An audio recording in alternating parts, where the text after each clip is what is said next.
Баршаңызға қайырлы күн. Бүгін мен өзім үйде жасайтын таңғы астың сырникидің рецебімен бөлісетін боламын. Мына жерде құрғақ творог алдым. Құрғақ болу керек, өте сулы болмау керек. Мына жерде мен 500 граммдай алдым. Енді осыған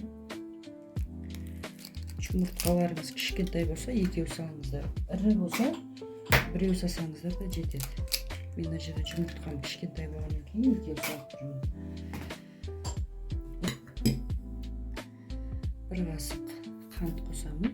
Тәтті қылам десеңіздер, көбірек сала берсеңіздер болады. Кішкене шым тұз.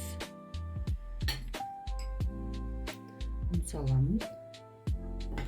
2-3 қасық. Електен өткен үстін жақсылап араластырып аламыз. Біздің творогымыз дайын болды. Енді осындай көлемде домалап ала береміз. Ұнға ұнатып аламыз бұны.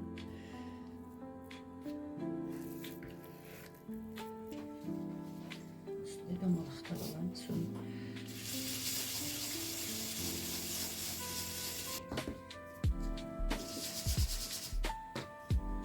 Осындай көлемде болу керек. Біздің творогтарымыз дайын болды. Осы 9 данасы шықты. Енді дайындап пісіре берсек болады. Мына жерде кішкене сары май салып жіберемін. Негізі сары май салмасаңыздар болады.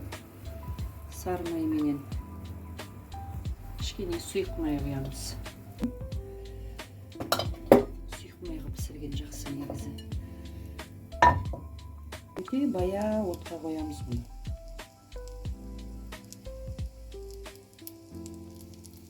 Өзі асты қызарғанша тұру керек. Қысымыз әдемі пісіп жатыр. Енді мына беттерін ауыстыра берсек болады.